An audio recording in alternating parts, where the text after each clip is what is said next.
Hermanos, gracias le damos a nuestro Señor Jesucristo por la bendición de reunirnos para leer su palabra una vez más. Les invito, hermanos, que abran sus Biblias en Romanos. Abramos, hermanos, nuestras Biblias en Romanos en el capítulo 1. Vamos a continuar nuestra meditación en los 7 primeros versículos de este capítulo. Romanos, capítulo 1, versículo 1 hasta el versículo 7. Yo pienso que ya lo han ubicado, hermanos, ¿verdad? Ya lo tienen. Muy bien, entonces escuchemos atentamente, hermanos, qué dice el Señor en su palabra. Dice de la siguiente manera: salutación, Pablo, siervo de Jesucristo, llamado a ser apóstol, apartado para el evangelio de Dios, que Él había prometido antes por sus profetas en las Santas Escrituras, acerca de su Hijo, nuestro Señor Jesucristo, que era del linaje de David, según la carne, que fue declarado Hijo de Dios con poder, según el Espíritu de Santidad, por la resurrección de entre los muertos, y por quien recibimos la gracia y el apostolado para la obediencia a la fe en todas las naciones por amor de su nombre, entre las cuales estáis también vosotros, llamados a ser de Jesucristo, a todos los que estáis en Roma, amados de Dios, llamados a ser santos, gracia y paz a vosotros, de Dios nuestro Padre y del Señor Jesucristo. Oremos, hermanos. Amado Señor, te agradecemos por la lectura de tu palabra. Tu palabra es viva y eficaz. Tu palabra es poderosa, Señor, para cambiar el corazón. Tu palabra es poderosa, Señor, para dar vida al hombre que está espiritualmente muerto. Tu palabra también tiene poder, Señor, para nutrir nuestras vidas, de tal manera que mientras vivamos en este mundo, Señor, vivamos según tu voluntad. Ayúdanos, Señor, a comprender tu palabra. Ayúdanos a ser diligentes, Señor, a poner en práctica lo que aprendemos también. Te lo pedimos, Señor, suplicando la guía de tu Santo Espíritu, orando en el santo nombre de tu amado Hijo, Cristo Jesús. Amén. Bien, hermanos, estamos entonces continuando con nuestros mensajes en el libro de Romanos. Y aquí, hermanos, la enseñanza que vamos a recibir domingo a domingo sirve, hermanos, para que podamos poner en evaluación nuestra relación con Dios. Para eso sirve Romanos, para poner en evaluación, para evaluar, hermanos, nuestro compromiso con el Señor Jesús, para evaluar también, hermanos, las cosas que nosotros hemos ido aprendiendo, para evaluar cuáles son nuestras convicciones como seres humanos y cuáles son nuestras convicciones como cristianos. Porque nuestra vida, hermanos, la forma en la que nosotros actuamos, tiene su fundamento en nuestras convicciones, en lo que nosotros hemos aprendido. Y estoy seguro, hermanos, que a medida que aprendemos más y más de la palabra del Señor, especialmente en el libro de Romanos, muchas de aquellas convicciones que son producto de costumbre, producto de creencia, producto de tradiciones, van a tener que ser, hermanos, trastocados por el Evangelio del Señor Jesús. Van a tener que ser reestructurados, acomodados, o en el mejor de los casos, hermanos, van a ser transformados completamente con el Evangelio del Señor Jesús, con las buenas noticias del Señor Jesús. Y eso vamos a ver también en la propia vida del apóstol Pablo, autor de esta carta. En los domingos anteriores hemos visto qué es el Evangelio, y habíamos dicho que el Evangelio, hermanos, es la buena noticia de lo que Dios Todopoderoso ha hecho en Cristo Jesús para redimirnos a nosotros que estábamos muertos en delitos, transgresiones y pecados. Todo lo que Dios ha hecho, hermanos, para rescatarnos a nosotros que estábamos alejados de Dios, y lo peor de todo, hermanos, que ni queríamos acercarnos a Dios, ni intenciones y ni deseos teníamos de acomodarnos al Señor. Ni siquiera aceptábamos nuestra condición. Pensábamos, hermanos, que nuestro libertinaje era nuestra libertad. La Biblia dice, hermanos, que todo aquel que practica pecado, esclavo es del pecado. Y nosotros éramos completamente esclavos y estábamos felices y contentos en esa esclavitud. Pero el Señor con su evangelio nos ha dado libertad. Entonces, hermanos, el domingo pasado hemos visto que El apóstol Pablo había sido llamado por el Señor para predicar este evangelio. Que el apóstol Pablo, él se consideraba, y él dice, ¿no?, que él era un esclavo de Cristo. Después Pablo también se consideraba que él era un apóstol, un enviado de parte de Dios para hablar exclusivamente la palabra de Dios. Y que su vocación, su propósito en su vida, para Pablo era el evangelio, difundir el evangelio y las buenas noticias. Entonces, hermanos, vamos a continuar donde nos hemos quedado. Y hay varias cosas que quiero que veamos. Y si ustedes tienen sus boletines, ahí tenemos las enseñanzas. El título de nuestro mensaje entonces es El Evangelio, la verdad de Cristo. Ese es el título que propongo. El Evangelio, la verdad de Cristo. La primera enseñanza para nosotros es la siguiente. El Evangelio, hermanos, es de Dios. El Evangelio es de Dios y el Evangelio es según la Escritura. Ojo, hermanos, el Evangelio no surge porque es una propuesta de la iglesia para ayudar a la gente en sus problemas. Ese no es el Evangelio. El Evangelio no es algo que nosotros hemos creado. El Evangelio no es una idea o una enseñanza que ha creado la iglesia, que el pastor quiere enseñarnos. No, ese no es el Evangelio, hermanos. El Evangelio no es una opinión humana. El Evangelio no es una enseñanza humana. El Evangelio, hermanos, es la enseñanza de Dios. El que ha creado el Evangelio, el que trae el Evangelio, hermanos, es Dios. En la última parte del versículo 1 dice, apartado para el Evangelio de Dios, para el Evangelio de Dios. Entonces, hermanos, escuchen esto. Cada vez que nosotros abrimos la Biblia y estudiamos la palabra de Dios, las buenas noticias de Dios, recuerden, hermanos, que no estamos estudiando meramente opinión humana. Estamos nosotros estudiando la palabra de Dios, la voz de Dios. Y nuestra conciencia, hermanos, todo nuestro ser debe estar comprometido con la palabra del Señor. Todos, hermanos, debemos estar comprometidos con la palabra del Señor. ¿Por qué, hermanos? Porque la palabra de los seres humanos es cambiante, pero la palabra del Señor es inamovible, la palabra de Dios es perenne, es firme. Voy a decir esto, hermanos, para explicar esto.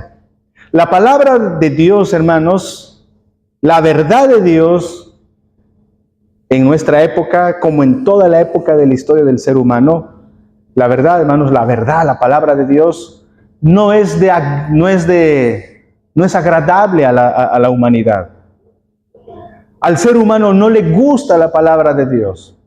A nuestra civilización, a la raza humana, no le agrada la verdad. No le gusta la verdad.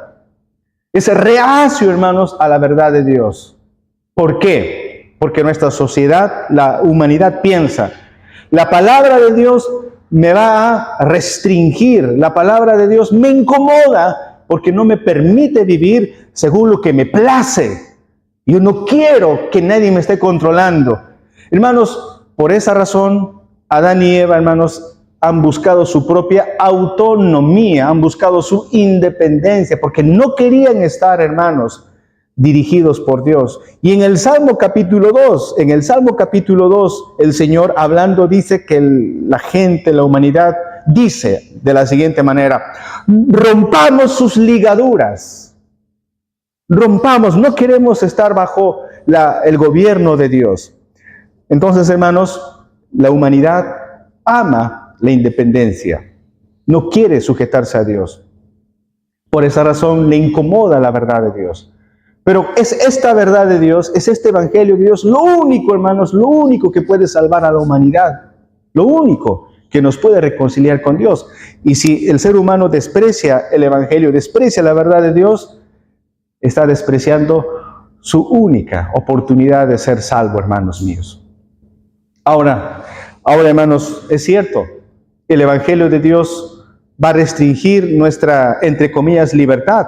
Porque la libertad, hermanos, sin Cristo no es libertad. La libertad sin Cristo es esclavitud. Porque dice la Biblia que el que practica pecado es esclavo del pecado. Esa no es la libertad, hermanos. ¿Cómo puede ser libertad cuando una persona vive dominado por su apetito? ¿Cómo puede ser libertad cuando una persona vive dominado por sus ansiedades, dominado por su forma de vivir? Al final ese ser humano no vive tranquilo si vive dominado por su estómago, no vive tranquilo si vive dominado por sus hormonas, no vive tranquilo si vive dominado por sus miedos, sus frustraciones. No puede estar tranquilo, hermanos, si vive dominado por su naturaleza humana. Entonces el evangelio, hermanos, que viene a predicar el apóstol Pablo, el evangelio que es de la iglesia, para la iglesia, es el evangelio de Dios, es el mensaje de Dios que nos trae libertad, hermanos. No, el evangelio, hermanos, no habla de lo que el ser humano hace. El evangelio habla entonces de lo que Dios hace para darnos la libertad. Eso, hermanos, en primer lugar. Y en el versículo 2 dice que Él había prometido antes por sus profetas en las Santas Escrituras. Entonces el apóstol Pablo está diciendo aquí, hermanos, que este evangelio de la salvación, esta buena noticia que, hermanos, nos llena de gozo a nosotros, no es algo que surgió en el Nuevo Testamento, no es una invención novedosa que apareció de pronto. Este evangelio, hermanos, tiene sus raíces en el Antiguo Testamento. Hermanos, incluso si nosotros recordamos la lectura del Catecismo de Heidelberg en la pregunta número 19, allí dice el Catecismo, ¿cómo llegamos a conocer que Jesús es nuestro mediador y nuestro libertador? Y el Catecismo de Heidelberg responde que conocemos a Jesús como nuestro mediador, como nuestro libertador, porque Él nos lo ha revelado en su santo evangelio. Porque el evangelio me lo dice. Dios mismo comenzó a revelar el evangelio en el huerto del Edén. Dios mismo empezó a explicar el evangelio a través de los patriarcas, a través de los profetas. Dios nos explicó el evangelio a través de los sacrificios, a través de las leyes ceremoniales del Antiguo Testamento. Desde ahí, hermanos, el Señor empezó a mostrarnos su evangelio. Por eso el apóstol Pablo dice, el evangelio que yo predico tiene su fundamento, tiene sus raíces en el Antiguo Testamento. ¿Cómo así, pastor, puede el evangelio tener sus raíces en el Antiguo Testamento? Bien, hermanos, en Génesis 3:15 tenemos a Dios hablando a la serpiente, pondré enemistad entre tú y la mujer, entre tu simiente y la simiente de la mujer. Tú le herirás en el talón y la simiente de la mujer te herirá en la cabeza. Ahí tenemos la semilla del evangelio. ¿Cómo el evangelio fue predicado en el huerto del Edén? Cuando Adán y Eva, hermanos, pecaron delante de Dios, ellos estaban desnudos, se cosieron delantales de hojas de higuera. ¿Qué hizo el Señor para cubrir su desnudez, hermanos? Les cubrió con pieles de animales. Y para cubrir con pieles de animales, ¿qué tuvo que previamente haber hecho nuestro Señor? Matar a un animal, derramar la sangre de un animal. Un animal tenía que morir, tenía que derramarse la sangre para que el ser humano pueda ser cubierto de su vergüenza. Ya estamos viendo el evangelio ahí, mis amados hermanos. Ya estamos viendo allí. Un animal debe morir, debe haber sangre derramada. Y cómo así el evangelio ya fue incluso anunciado a los patriarcas. Génesis capítulo 22, ¿se acuerdan ustedes, hermanos, la historia de Abraham y su hijo Isaac? Cómo el Señor le dijo a Abraham, Abraham, toma a tu Isaac, a tu único hijo, y llévatelo al monte Moría, donde yo voy a indicarte, sacrifícame ahí a tu hijo, a tu único hijo. ¿Qué hizo Abraham? ¿Se acuerdan de esa historia, hermanos míos? Abraham estuvo a punto de matar a su hijo Isaac. El Señor le dijo, no, Abraham, no toques a Isaac. Ahora yo conozco que tú me temes, yo sé que tú me amas, porque no me has negado a tu hijo, a tu único hijo. Y en medio de la zarza, hermanos, estaba un carnero, ¿no? Ya vemos el evangelio ahí, hermanos. Fíjense, por eso Pablo dice, este evangelio tiene su fundamento en el Antiguo Testamento. Y no solamente eso, hermanos. Cuando hablamos, por ejemplo, de los profetas, ¿cómo Dios transmite su evangelio a través de los profetas? Bueno, hablando de los patriarcas, todavía quiero un poquito explicar sobre esto. En el tiempo de Jacob, cuando Jacob era un hombre anciano, en Génesis capítulo 49, versículo 10, Jacob siendo anciano con sus 12 hijos, las 12 tribus de Israel, Jacob profetiza que de la tribu de Judá saldrá el rey. El cetro de gobierno saldrá de la tribu de Judá. ¿Cómo Dios, hermanos, habla a través de sus profetas? Moisés, antes de morir, en Deuteronomio 19:15, Moisés considerado profeta por Dios. En Deuteronomio 18:15, pueden tomar nota, hermanos míos.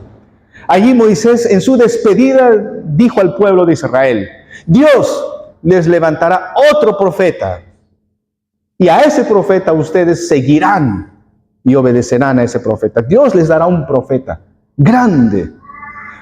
Y nuestro Señor es ese auténtico profeta. En Miqueas capítulo 5, versículo 2, en Miqueas 5:2, Dios está anunciando el lugar donde va a nacer nuestro Señor Jesús, en Belén de Judea. En Isaías 7:14, el profeta Isaías está anunciando el nacimiento virginal de nuestro Salvador, del Mesías, de Cristo, su nacimiento virginal. En Isaías 53, verso 3 hasta el 9, ahí el profeta Isaías anuncia los sufrimientos, la humillación de nuestro Señor, varón de dolores, experimentado en quebrantos. En el Salmos 16:10, el salmista está hablando que el Señor estará 3 días en la tumba, pero su cuerpo no verá corrupción. No dejarás que tu santo vea corrupción. El Señor levantará a su ungido, a nuestro Señor. Entonces, hermanos, si nos damos cuenta, nosotros no podemos como creyentes vivir pensando de que para nosotros el Evangelio es solo Nuevo Testamento y Antiguo Testamento. Bueno, son historias nada más, ilustración nada más para la escuela dominical, para los niños, pero el Evangelio, el solo Nuevo Testamento. No, hermanos, si pensamos así, no estamos entendiendo el Evangelio que el apóstol Pablo está trayendo, porque el Evangelio, hermanos, tiene sus raíces y está expresado en el Antiguo Testamento y tiene su florecimiento y su manifestación de manera clara en el Nuevo Testamento. Entonces el Evangelio, hermanos, no es opinión humana. El Evangelio es la verdad absoluta de Dios, le guste o no le guste al mundo. El Evangelio es la verdad de Dios y el Evangelio, hermanos, tiene su fundamento en el Antiguo Testamento. Es por eso, hermanos, que el Antiguo Testamento es vital en nuestra vida cristiana. Pasemos a la siguiente enseñanza. Número 2, hermanos.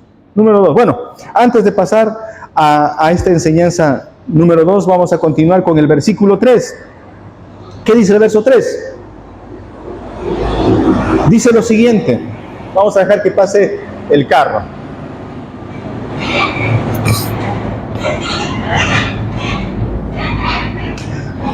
Entonces, mis amados hermanos, miren, el Evangelio es el Evangelio de Dios. El Evangelio es según la Escritura, según el Antiguo Testamento. ¿Y de qué habla la Biblia, hermanos? En el versículo 3 dice, Romanos 1:3, dice, acerca de su Hijo, nuestro Señor Jesucristo, que era del linaje de David según la carne. Versículo 4, que fue declarado Hijo de Dios con poder, según el Espíritu de santidad, por la resurrección de entre los muertos. Entonces aquí, hermanos, tenemos la pulpa, la sustancia del Evangelio. ¿De qué? ¿O de quién nos habla el Evangelio? Pablo dice, el Evangelio es acerca de su Hijo. El Evangelio, hermanos, nos habla de nuestro Señor Jesucristo. ¿Saben, hermanos? El apóstol Pablo estaba familiarizado con la historia de la vida de nuestro Señor Jesús. Recuerden, hermanos, que el apóstol Pablo originalmente no era del grupo de los 12 apóstoles. Pablo no estaba allí cuando el Señor llamó a los 12 apóstoles. Pablo vivía en su pueblo, en Tarso. Acuérdense de Saulo de Tarso. Allí vivía. Y para su educación tuvo que viajar a Jerusalén para estudiar bajo la enseñanza de este hombre rabino Gamaliel. Pero de hecho que Pablo, hermanos, escuchó, se enteró de que un hombre de Nazaret había hecho milagros y de que había mucha gente que seguía a este nazareno y decían que él era el Mesías. Pablo, el apóstol Pablo, antes era apóstol, Saulo de Tarso, sabía todo eso, hermanos. Pero él no había aceptado a Cristo como el Mesías. Él se oponía al Mesías. ¿Por qué razón, hermanos? Porque Saulo de Tarso veía a Jesús y Saulo decía, ¿cómo puede ese hombre humilde carpintero que murió de la manera más vil, Y además la Biblia dice en el Antiguo Testamento que maldito es el que muera colgado de un madero. Entonces él no puede ser el Mesías. Ese Jesús de Nazaret no puede ser el Mesías. ¿Por qué? Porque no da la talla de ser un Mesías. Además, él murió de la manera más vil y despreciable. El apóstol Pablo, Saulo de Tarso creía que, el Mesías tiene que ser un Mesías como debe de ser. Alguien fuerte, alguien victorioso, alguien que no nos dé la contra a los fariseos, alguien que esté a nuestro favor, alguien que venga con poder para defendernos a nosotros los judíos, porque nosotros los judíos somos pueblo santo, somos pueblo de Dios. Recuerden, hermanos, que los judíos, los fariseos, eran muy orgullosos. Ellos creían que vivían para el agrado de Dios, porque confiaban en sus largas oraciones, porque confiaban en sus ayunos continuos, porque confiaban en toda su religión. Acuérdense de Pablo, hermanos, en Filipenses 3. Pablo mismo nos confiesa. Pablo decía antes, ¿qué era su motivo de orgullo? Pablo decía, yo me sentía orgulloso de mi origen, porque yo he sido circuncidado al 8º día, de la tribu de Benjamín, hebreo de hebreos. Miren, todo eso era motivo de orgullo de Pablo, antes de conocer a Cristo. Y así vivían los judíos. Por eso nunca aceptaron a Jesús como Mesías. No cuadraba Jesús en su mente. Ellos decían, Jesús, ¿cómo puede ser el Mesías si Él dice, ama a tu enemigo? No, al enemigo no hay que amar.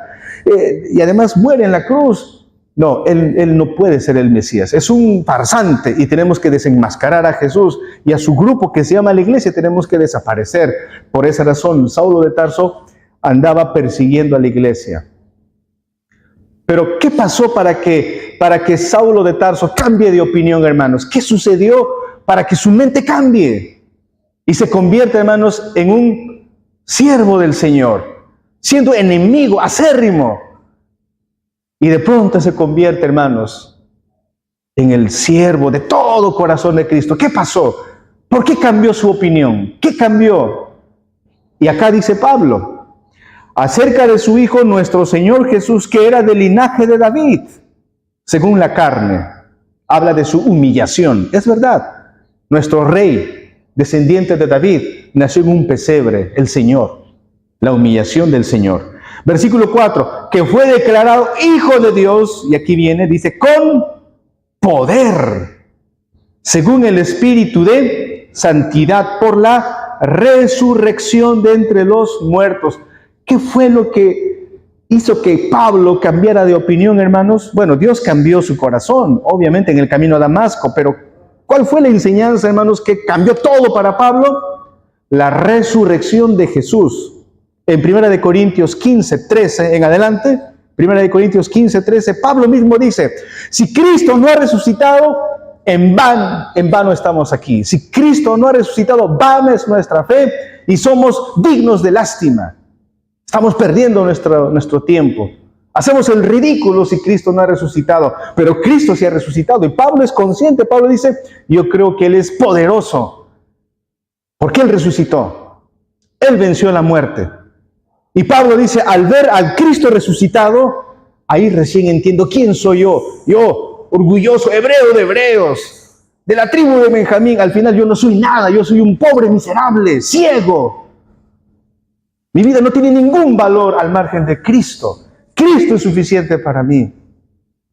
Entonces, viendo, hermanos, la gloria del Señor, viendo la gloria del Evangelio, Pablo dice, Él es poderoso. Su Evangelio tiene poder para transformar al mundo.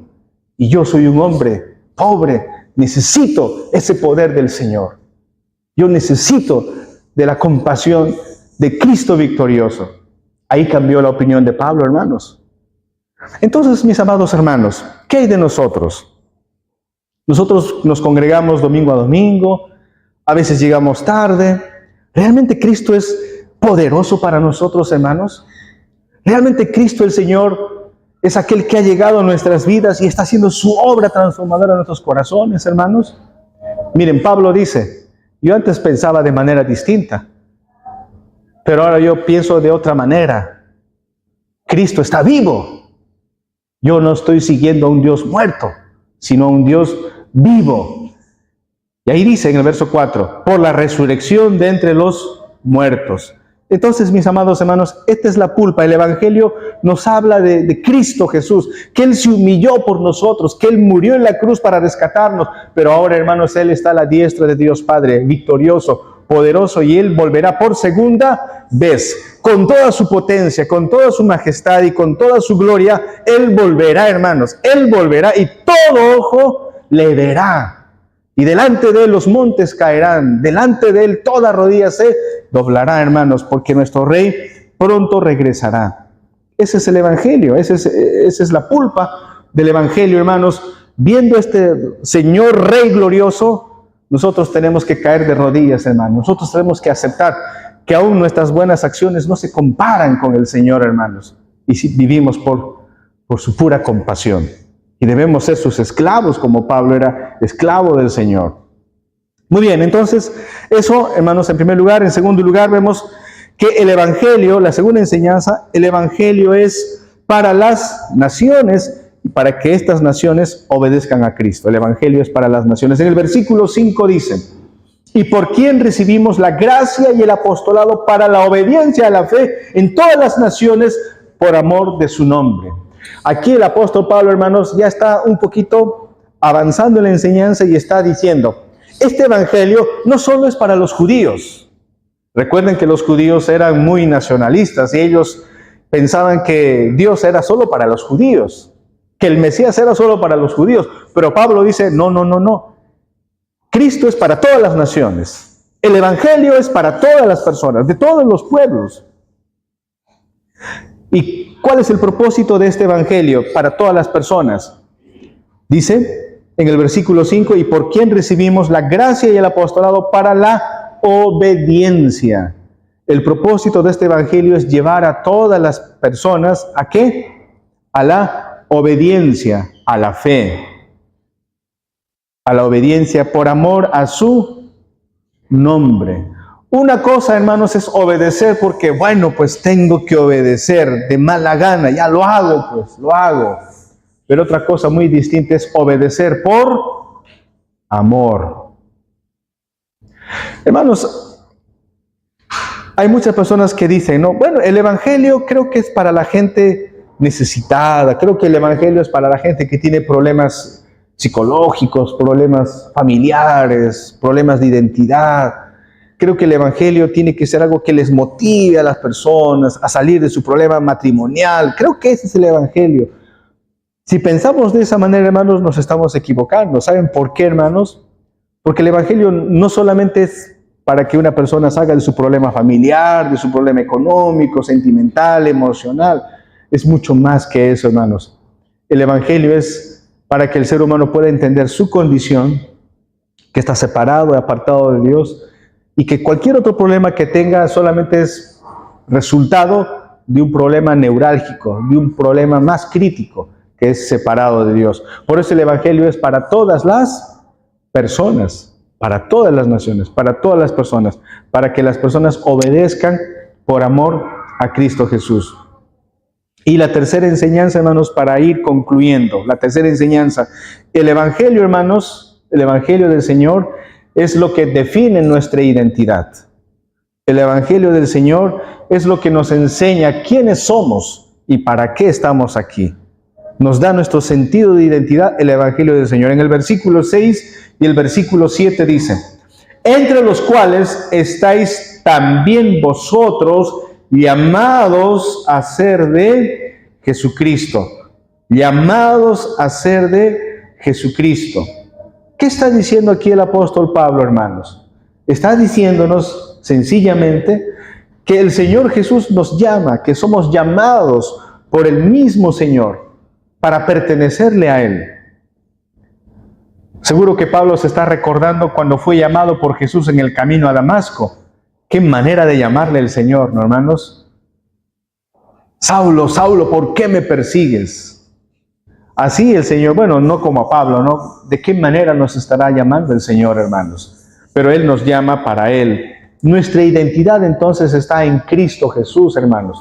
Nuestra identidad se define, hermanos, no por tu grado académico. Tu identidad no se define por cuánto dinero tienes, tu posición en la sociedad. Tu identidad no es eso, hermanos. Tu identidad está definido por tu relación con Cristo Jesús. Porque si tu identidad, hermanos, está en función a tus logros académicos, en función a tu logro económico, en función a tu logro social, recuerda que todo eso es pasajero, hermanos. Pero si tu identidad está en Cristo Jesús, hermanos, tú tienes una identidad plena. Para eso nos ha hecho el Señor, para Él. Dice, llamados a ser de Jesucristo. Versículo 7. A todos los que estáis en Roma, amados de Dios. Amados de Dios. Aquí dice que el Señor nos ama. Recuerden, hermanos, que en esa época a los cristianos no les amaban. A los cristianos los perseguían, los metían en las cárceles, les hacían comer con los leones, los metían al circo romano para que mueran como gladiadores. La sociedad no amaba a los cristianos, pero ¿qué dice Pablo?